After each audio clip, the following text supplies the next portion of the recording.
Welcome back to my channel. मैं हूं dietitian काजल और आज मैं आप लोगों के साथ आई हूं एक बहुत ही इम्पॉर्टेंट सा टॉपिक डिस्कस करने, जो कि है चाइल्ड ओबेसिटी। आप लोगों को बहुत अच्छे से पता होगा कि आजकल हमारे इंडिया में बहुत ही ज़्यादा हाई क्वांटिटी में चाइल्ड ओबेसिटी फैल रहा है। इवन आप बोल सकते हो वर्ल्ड में सेकेंड हाईएस्ट जो चाइल्ड ओबेसिटी का रेट है वो इंडिया ही है।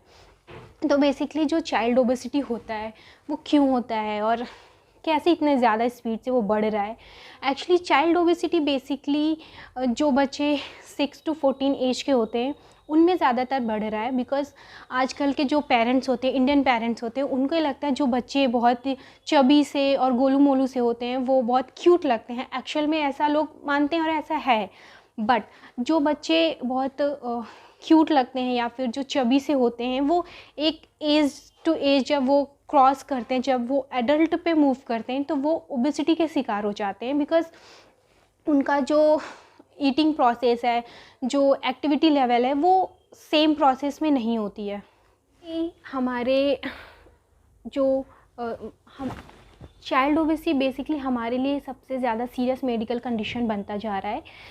बिकॉज़ आजकल के बच्चों में आफ्टर लॉकडाउन या फिर जो भी एक्टिविटीज़ थी वो प्रॉपर तरीके से बंद हो चुकी थी, उनका ईटिंग प्रोसेस चेंज हो चुका था, उनका स्कूलिंग, होमवर्क, इवन जो वो फिज़िकल एक्टिविटीज़ करते थे गार्डन्स पे जाके, वो भी हमारा सारा होम पे स्टे हो गया था। उसका रीज़न भी आप बोल सकते हो कि चाइल्ड ओबेसिटी का एक बेसिक सा रीज़न जो हम मान सकते हैं।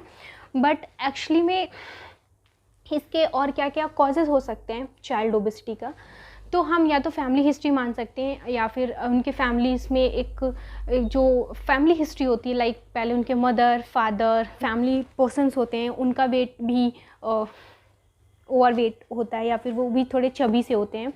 पहला तो हम ये मान सकते हैं।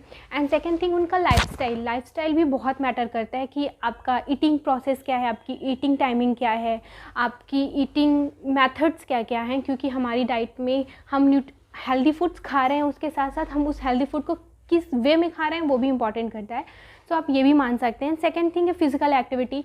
आजकल के बच्चों में फ़िज़िकल एक्टिविटी का लेवल बहुत कम हो चुका है। बिकॉज़ हमारे यहाँ जितने भी जो गेम्स हम फील्ड में जाके खेल सकते थे, आजकल के बच्चों का टाइमिंग ज़्यादातर फ़ोन पे, टीवी पे ही स्पेंड होता है आफ्टर स्टडीज़, जो भी उनका बेसिक टाइम होता है।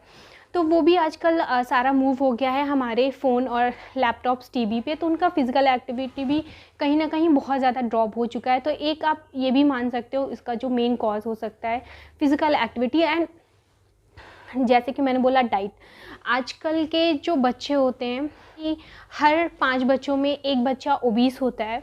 वैसे ही हर वीक आप बोल सकते हो कि वीक में ज़्यादातर बच्चों का जो डाइट होता है, जो भी ज़्यादा खाने का प्रोसेस होता है वो बाहर होता है, यानी वो जंक फूड ज़्यादा प्रेफर करते हैं। वीक में 1-2 बार वो उनका जंक फूड हो जाता है। बट आजकल के बच्चों का क्या है, वो न्यूट्रिशन एक हेल्दी डाइट है उसको छोड़ के वो प्रॉपर फास्ट फूड और जितने भी जूसेस हैं जो भी मार्केट में अवेलेबल हैं, जिनका शुगर कंटेंट बहुत ज़्यादा हाई होता है। तो एक तरीके से आप बोल सकते हो उनका डाइट भी मैटर करता है, इम्पॉर्टेंट है कि वो डाइट में क्या ले रहे हैं। सो आजकल के बच्चों की डाइट में न्यूट्रिशंस की बहुत ज़्यादा कमी है। तो एक डाइट भी है जो इसका मेन कॉज है। स्लीपिंग पैटर्न भी मैटर करता है, क्योंकि अगर आपके बच्चों का स्लीपिंग प्रोसेस, जो स्लीपिंग मेथड है वो भी प्रॉपर तरीके से नहीं होता है तो उससे भी बच्चों का वेट बढ़ता है। तो एक तो वो भी हो सकता है। सो अगर हम इसके रिस्क की बात करें कि ओबेसिटी से आपके बच्चों को क्या क्या प्रॉब्लम्स आ सकती हैं, तो आजकल जो देखा गया है कि जो बच्चे जो बॉयज़ 11 ईयर के होते हैं उनको हार्ट की प्रॉब्लम होती है, डायबिटीज़ होते हैं, अस्थमा हो जाता है, गाउट की प्रॉब्लम्स होती है जिससे उन्हें जॉइंट पेन्स और लीवर डिजीज़, स्लीपिंग डिसऑर्डर भी हो जाता है, उनको नींद नहीं आती है प्रॉपर तरीके से। गर्ल्स की बात करें तो गर्ल्स में हार्मोनल इश्यूज़ हो जाते हैं, कम एज में उनको एक्ने आना और हेयर्स आना, उनके फेस पे एक्ने आना, उनको भी डायबिटीज़ की प्रॉब्लम्स आना, हार्ट की प्रॉब्लम बढ़ना, ये सारी चीज़ें होती हैं जो आगे चल के उनको जैसे जैसे वो एडल्ट में मूव करते हैं वैसे वैसे उनको प्रॉब्लम्स क्रिएट कर सकती है। ये बात करें कि हाउ टू फाइट ओबेसिटी, तो सबसे पहले चेंज योर लाइफस्टाइल। अगर आप अपनी लाइफस्टाइल को चेंज करोगे तो आपकी ओबेसिटी में आपको फाइट करने का एक बहुत ही ज़्यादा स्ट्रॉन्ग पॉइंट मिलेगा। बिकॉज अगर आप अपनी लाइफस्टाइल चेंज कर सकते हो, हेल्दी ईटिंग पैटर्न आप यूज़ कर सकते हो अपने लिए और अपने बच्चों के लिए। आप अपने बच्चों के साथ ज़्यादा से ज़्यादा फिज़िकल एक्टिविटी में उनको सपोर्ट कर सकते हो, लाइक वॉकिंग, जंपिंग, स्विमिंग। ये सारी चीज़ों में आप उनके साथ उनको सपोर्ट करोगे तो वो ज़्यादा अच्छे से वो चीज़ें कर पाएंगे।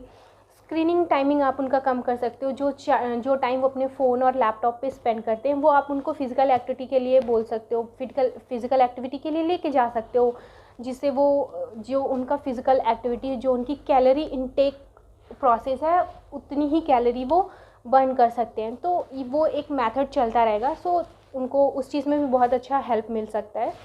और अगर हम जो हमारा बीएमआई होता है, अगर हम उसकी बात करें, जो हमारा नॉर्मल बीएमआई होता है, मतलब जिससे हम ये कैलकुलेट करते हैं कि आपका बच्चा ओबीस है, ओवर नॉर्मल वेट पे है, तो वो हम बीएमआई से कैलकुलेट करते हैं। अगर आपका बीएमआई 18.22.9 है तो आप नॉर्मल है।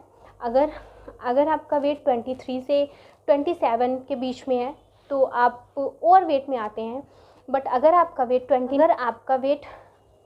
बच्चों का जो बीएमआई आता है वो 23 से 27.5 आता है तो आप ओवरवेट में हैं।